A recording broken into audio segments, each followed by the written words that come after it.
কুমারপুর গ্রামে বসবাস করত এক বৃদ্ধা মহিলা ও তার মেয়ে। তার এক ছেলেও ছিল, কিন্তু সে চাকরি সূত্রে শহরে বসবাস করত তার স্ত্রীকে নিয়ে। ইরে রিনা, কোথায় গিয়েছিলিস সকাল সকাল ঘুম থেকে উঠে? আমি তো উঠে দেখি তুই ঘরে নেই। মা, সকাল সকাল আমি তো প্রত্যেক দিনই উঠি। আমি একটু রাস্তার ওইদিকে ঘুরতে গিয়েছিলাম। তা ভালো, সকাল সকাল একটু হাঁটাহাঁটি করা হয়ে গেল তোর। তা রান্না বসাবি কখন? না আমি বসিয়ে দেব রান্না? না না মা, আমি থাকতে তুমি কেন রান্না বসাবে? আমি আজকে তোমাকে রান্না করে খাওয়াবো। আজকে ভাবছি একটু গাছ পাঠা রান্না করব। গরমকাল তো পড়েই গেছে আর আমাদের কাছে অনেক কাঁঠাল হয়েছে, তো আমি ভাবলাম আজকে একটু গাছ পাঠা রান্না করা যাক। সে তো ভালো কথা, আমার তো এঁচড় খেতে খুব ভালো লাগে। সাথে যদি একটু চিংড়ি মাছ থাকতো তাহলে কত ভালো হতো না? মা, তুমি ওইসব নিয়ে চিন্তা করো না তো। চিংড়ি মাছ তো আমি নিয়ে এসছি।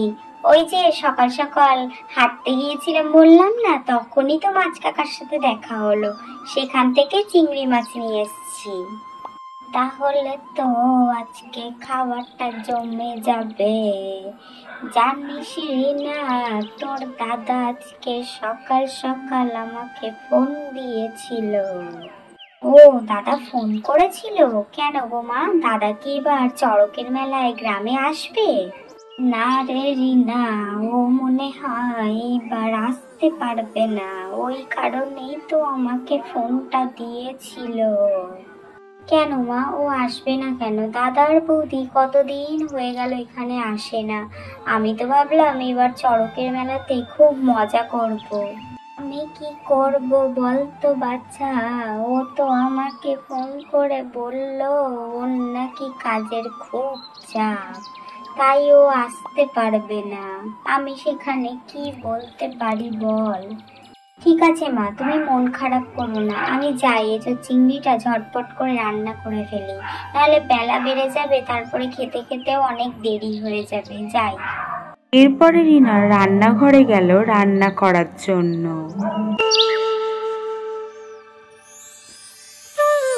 বৃদ্ধা মহিলা বিকাল বেলায় গ্রামের রাস্তায় একটু ঘুরতে বেরোয়। তার সাথে দেখা হয় তার প্রতিবেশীর। কি গো মাধুরী দেবী, আজ হঠাৎ গ্রামের রাস্তায় তুমি? কি মনে করে এলে এইদিকে? আর বাড়ি বসে বসে মোটে ভালো লাগছে না, তাই ভাবলাম একটু হেঁটে চলে বেরিয়ে আসি।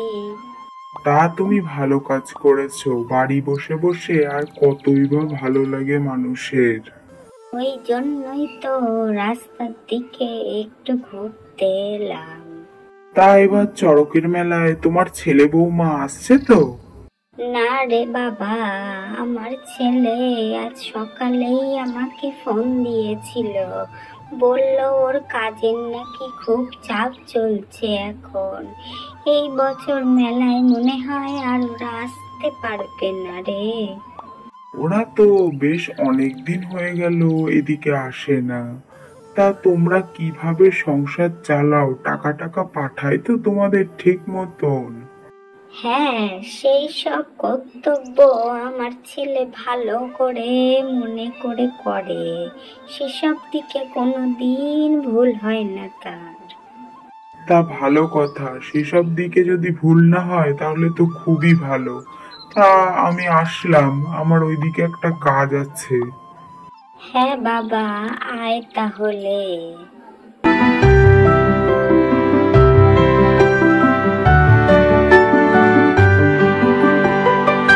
মীরা, এবছর মেলাতে বাড়ি যাব না বলেছি বলে মা মনে হয় দুঃখ পেয়েছে। আমি বলার পরেই কেমন যেন কিছু না বলেই ফোনটা রেখে দিল। আরে তুমি অত চিন্তা করো না তো, ওরা ওখানে ঠিকই আছে। তুমি মাসে মাসে টাকা পাঠাচ্ছ, সেই টাকায় বসে বসে খাচ্ছে, ওরা ভালোই মজায় আছে গো। না না মীরা, আজকে মার সাথে কথা বলে মনে হলো মার মনটা ভালো নেই। আমার মনে হচ্ছে এবার কাজটা একটু বন্ধ দিয়ে মেলায় গেলে ভালো করতাম আমরা।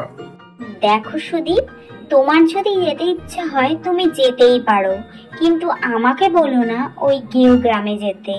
আমি কিন্তু যেতে পারবো না। না মীরা, আমি তোমাকে জোর করব না, আমি আমার কথাই বলছি। তাহলে আমি কালই রওনা দেব। তোমাকে আমি বারণ করলে তুমি আমার বারণ শুনবে না, তো ফালতু বারণ করে আমার কোনো লাভ নেই। তুমি যেখানে ইচ্ছা যেতে পারো।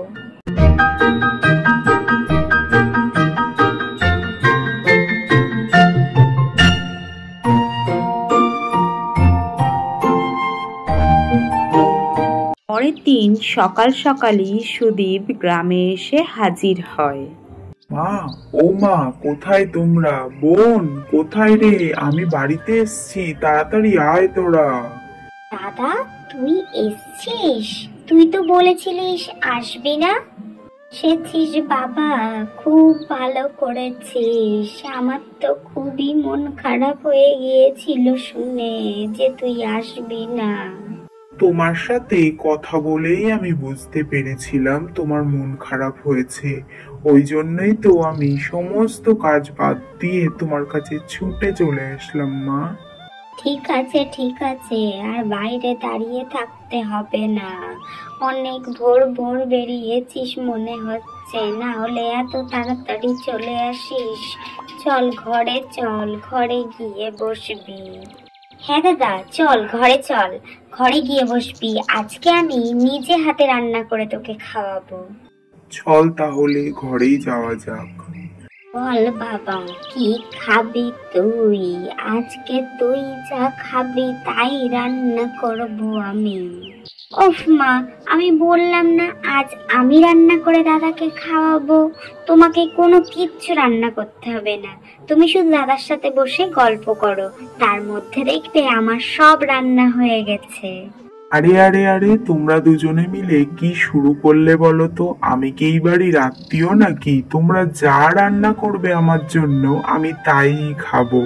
আর বিকাল বেলায় কিন্তু মেলায় যেতে হবে, সেটা কিন্তু মনে রেখো। সত্যি দাদা, তুই বিকালবেলা মেলায় নিয়ে যাবি? আমি তো খুব খুশি হয়েছি। হ্যাঁ, তোরা দুজন গিয়ে মেলার থেকে ঘুরে আসিস। আমরা দুজন কেন যাব মা? তুমিও যাবে আমাদের সাথে। আমি সমস্ত কাজ ফেলে রেখে ওই জন্যই তো এলাম, তুমি যাতে আমার সাথে আর বোনের সাথে মেলায় ঘুরতে পারো।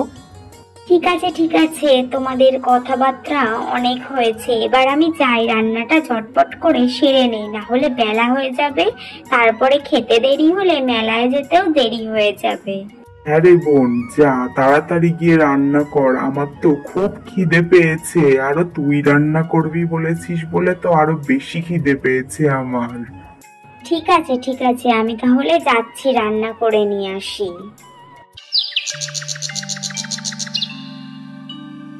বিকালবেলা তারা সকলে মিলে মেলাতে এলো। মেলায় এসে তাদের গ্রামের অনেক লোকের সাথে দেখা হলো। মা, তোমার ভালো লাগছে তো মেলা ঘুরে? হ্যাঁ রে বাবা, তোদের ভালো লাগলেই আমার ভালো লাগে। আরে সুদীপ না, তুই কবে বাড়ি এলি? তুই তো বললি নাকি বাড়িতে আসবি না। তোর মা তো আমাকে সেটাই বললো, তোর নাকি কাজের খুব চাপ।